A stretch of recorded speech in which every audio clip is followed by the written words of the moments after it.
देश नव्याने घडवत असताना आपल्या समृद्ध संस्कृतीचे धागे न विसरता आपण या देशाच्या उज्ज्वल भविष्यासाठी काम केले पाहिजे, याच प्रेरणेने आम्ही सर्वजण कार्यरत आहोत, असे प्रतिपादन आमदार प्रशांत ठाकूर यांनी पनवेल येथे ध्वजवंदन सोहळ्यात केले।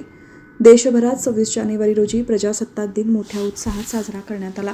त्या निमित्ताने पनवेलमधील भाजपच्या शहर आणि मध्यवर्ती कार्यालयात भारतीय जनता पार्टीच्या राज्य परिषद सदस्य अरुणशेठ भगत यांच्या हस्ते राष्ट्रध्वज फडकवण्यात आला। ध्वजाला मानवंदना दिल्यानंतर उपस्थित मान्यवरांनी देशवासियांना प्रजासत्ताक दिनाच्या शुभेच्छा दिल्या।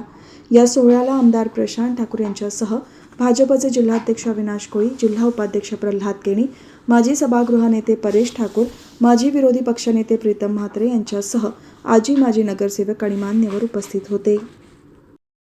आपल्या सर्वांना पुन्हा एकदा प्रजासत्ताक दिनाच्या मनपूर्वक शुभेच्छा देतो आणि भारतीय प्रजासत्ताक चिरायू हो म्हणत असताना भारतीय जनता पार्टीच्या कार्यकर्त्यांनी सर्वसामान्य जनतेच्या आशा आकांक्षा पूर्ण करण्यासाठी काम केलं की भारतीय प्रजासत्ताक हे मजबूतीनं या ठिकाणी वाढत राहील आणि यासाठी आपण सर्व मिळून आपल्या आपल्या जबाबदारीतून काम करत राहूया, इतकंच या ठिकाणी आपण सर्वांना आवाहन करतो।